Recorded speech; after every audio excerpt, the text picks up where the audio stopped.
Baik, assalamualaikum warahmatullahi wabarakatuh. Di sini saya akan memperlihatkan aplikasi SIMAK, sebenarnya Sistem Informasi Manajemen Arsip Digital.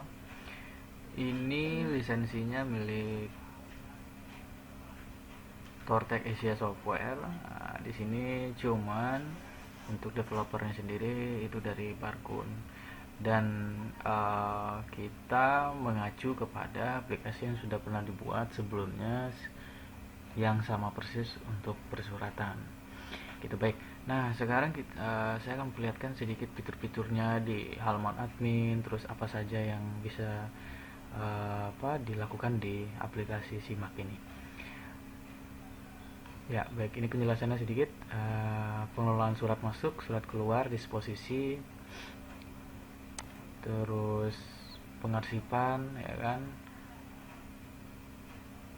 itu bisa dilakukan di aplikasi ini. Jadi nanti termanage dengan baik, terus juga nanti nggak bakal sulit untuk cari surat ini di mana posisinya dan sebagainya, karena di sini juga tercover dia berada di lemari mana, berada di laci mana, seperti itu. Nah, fiturnya sendiri surat masuk, surat keluar, surat internal, disposisi surat, arsip dokumen, ekspedisi, statistik surat, bank surat, dan pelaporan. Lalu keunggulannya pasti sangat banyak sekali ya, kecepatan distribusinya, datanya terpusat, kemudahan pengarsipan, tentunya paperless, terus pencariannya juga yang saya bilang tadi, terus juga real time, jadi kapan ada surat masuk itu sudah bisa dilihat gitu. Keamanan data dan pelaporan yang tepat dan akurat. Alurnya bisa dilihat sendiri. Ada kurir, resepsionis, ya kan. Kalau misalnya ada surat diinputkan sama resepsionis, masuk kepala subbagian umum, sekretaris dinas, terus juga ke pengasipan. Nanti ada apa namanya,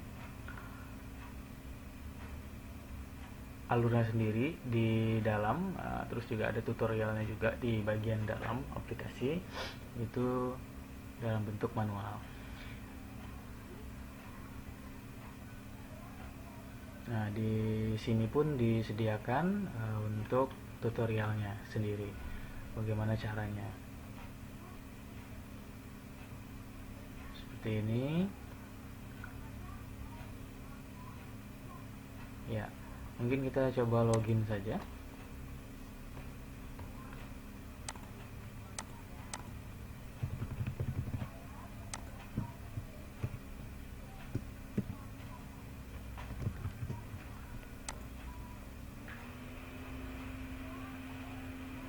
Ya, begini tampilan awalnya, dashboardnya ya. Seperti biasa, dashboard informasi berapa surat yang belum dibaca, berapa yang belum ditindaklanjuti dan sebagainya, sampai ke statistik di bawah, keseluruhan data suratnya seperti ini, statistik klasifikasi surat, statistik jenis surat dan sebagainya. Nah, baik. Nah, di sini juga ada menu pengaturan yang harus kita lakukan di awal adalah pengaturan dulu jenis suratnya, klasifikasi sifat suratnya seperti apa, prioritas suratnya seperti apa, terus ruangan, lemari. Nah, itu harus kita isi dulu semua, unit kerja, jabatan. Ini baratnya masternya lah. Masternya harus kita isi semua dulu. Lalu di sini ada registrasi surat. Nah, di sini kalau misalnya nanti ada surat masuk, dari siapa, tanggal, nomor surat, butuh alasan, nah gitu ya. Kalau butuh alasan, butuh balasan kalau butuh dicentang gitu ya, atau tidak, perihal kepada siapa gitu ya, ini surat. Terus juga nanti bisa difoto suratnya, setelah diinput difoto sebagai bukti gitu ya. Penerimanya siapa, kepala sebagian umum, atau bisa ditambah lagi gitu ya, sesuai dengan pegawai yang sudah kita inputkan di sini. Nah, gitu. Baik. Nah, sini ada surat keluar. Oh ya, sebentar. Di surat masuk itu ada surat tugas. Nah, ini juga surat tugas. Surat tugas yang masuk itu, surat tugas yang masuk. Baik. Nah, surat keluar itu kita klik dulu semua. Nah, ini daftar surat keluar.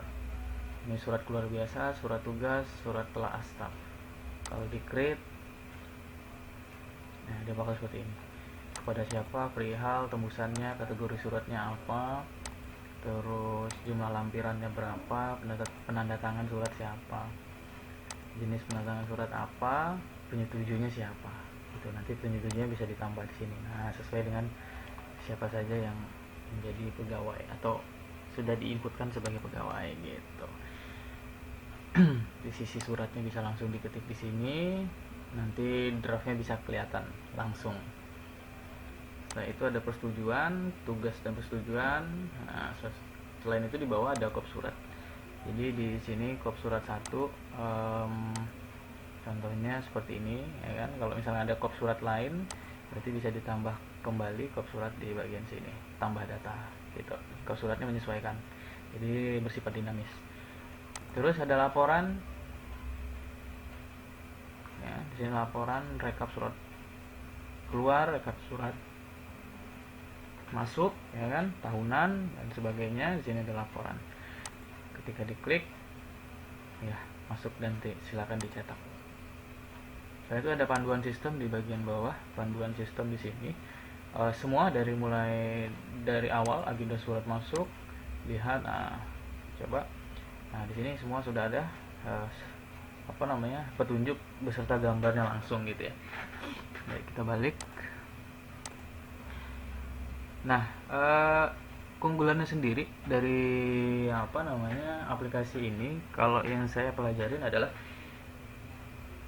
ketika disposisi. Jadi kita bisa tahu surat ini sudah disampaikan atau sudah sampai ke yang dituju gitu ya. Misalnya yang dituju adalah kepala bagian ini gitu, sudah sampaikah surat di sana, sudah dibacakah atau belum. Nah, seperti itu ketahuan. Jadi nggak bisa kepala dinasnya bilang aku belum dapat suratnya, aku belum belum membaca suratnya. Itu sudah kelihatan gitu di sistem kita kalau itu sudah dibaca ataupun sudah disampaikan atau sudah di tujuan gitu suratnya. Itu ini salah satu keunggulan dari sistem ini. Selain itu ya banyak keunggulan-keunggulan lain. Yang jelas semua terekap dengan baik. Ketika ingin mencari suratnya pun terekap dengan baik. Jadi kita tinggal memanggil suratnya saja. Baik, itu saja untuk sistem informasi manajemen arsip digital. Nanti kalau mau info lebih lanjut terkait bagaimana aplikasi ini, terus bagaimana untuk price dan sebagainya, itu bisa menghubungi kontak di bawah atau menghubungi website kami di www.cgiborneo.com atau di Barkun Digital, www.barkun.com. terus yang ketiga bisa juga melalui tortek.asia. Jadi ada 3, jadi bisa ke CGI Borneo, bisa ke Barkun, atau bisa ke Tortek Asia Software. Baik, itu saja dari saya akhiri. Wabillahi taufiq wal hidayah. Wassalamualaikum warahmatullahi wabarakatuh.